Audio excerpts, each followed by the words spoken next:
Review.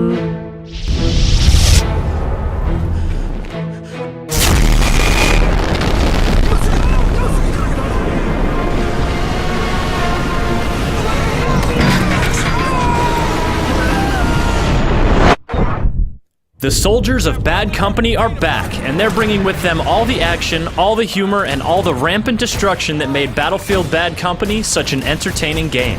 But this sequel doesn't just pick up where the first game left off. Bad Company 2 is bigger and better than its predecessor, and it packs one hell of a punch.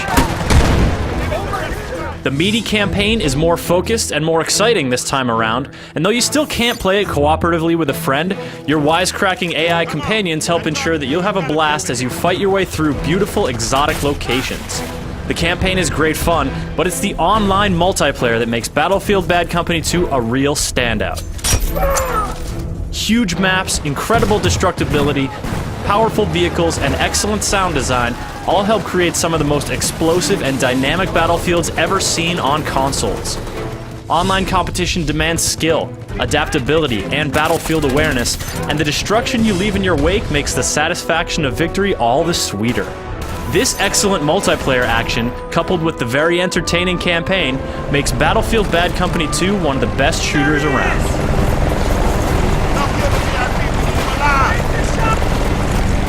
The beginning of Bad Company's second tour finds Sarge, Marlowe, Sweetwater, and Haggard stationed in a wintry valley, supposedly serving out Sarge's last tour of duty.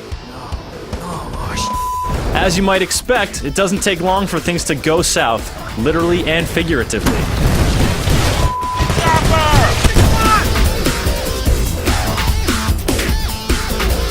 You soon leave the snow-capped mountains behind for the lush, teeming jungles of Bolivia. The environments in Bad Company 2 are surprisingly detailed and beautiful, and the occasionally blurry texture doesn't keep the impressive visual presentation from injecting your adventure with a great sense of scope and exotic flair. The sound design is even more impressive. From the muffled crunches of your boots in the snow to the buzz of a mosquito in your ear, the audio really helps immerse you in your location. And when things get loud, the sound becomes downright cacophonous. Nearby explosions rock your ears.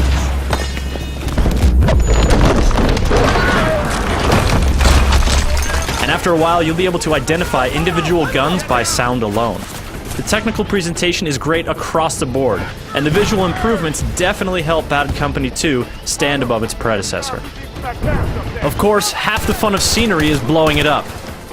Trees, barricades, and buildings of all shapes and sizes crumble and break realistically when exposed to gunfire or explosives. An enemy shooting you through a narrow window can be a serious nuisance.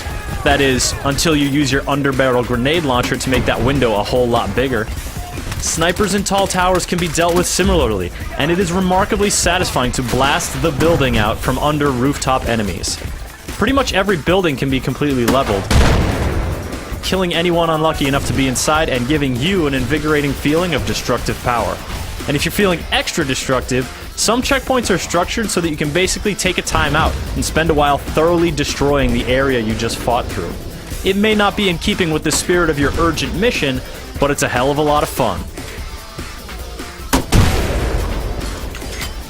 It would also be a lot of fun to blast your way through the story with a friend, but sadly there is no cooperative campaign play here. Fortunately, your in-game AI friends are very personable fellows. Combat-wise, they are competent and avoid exploiting their invincibility.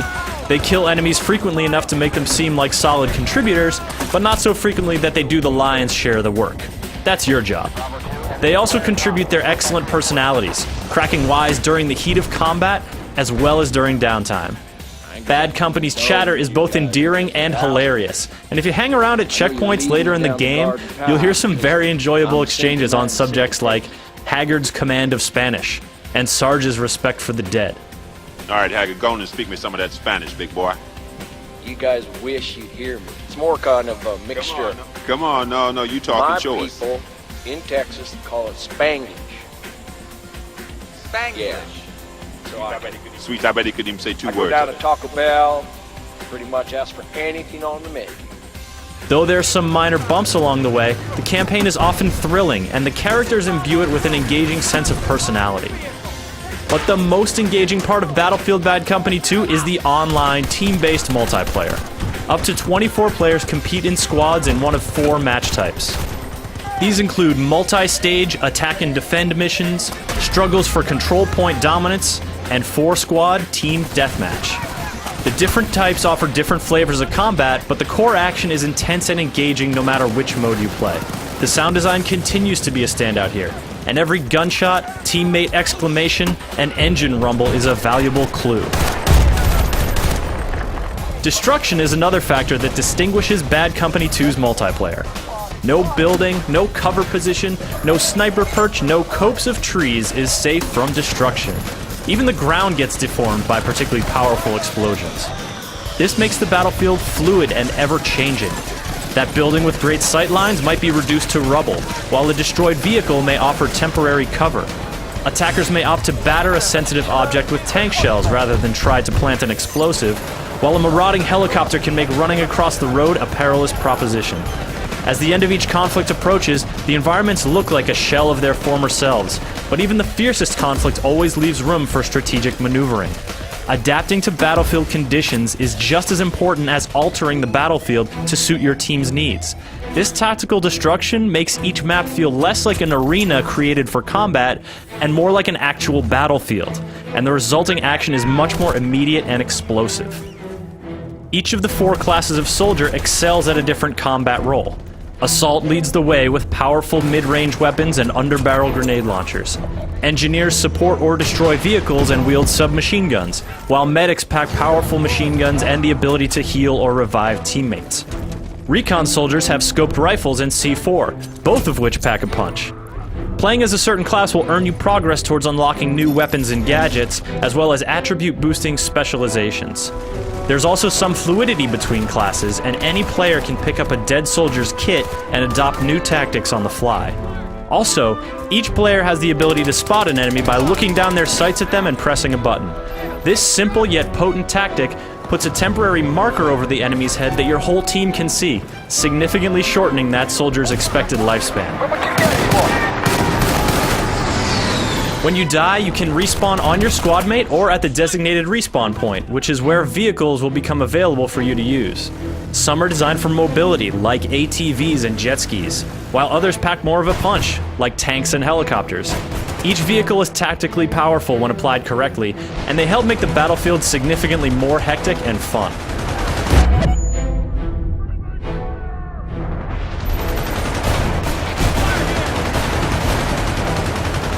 With all the different classes, vehicles, and stationary weapons at play, there is no shortage of ways to wage war. Destructibility makes each match unique, and the unlockable rewards for success in combat are a great incentive to keep playing. Though really, once you get a taste of Battlefield Bad Company 2's thrilling online combat, those incentives will seem like the icing on the cake. The action here is top-notch in both campaign and multiplayer alike. Whether or not you're looking for a new shooter in your life, you owe it to yourself to play Battlefield Bad Company 2.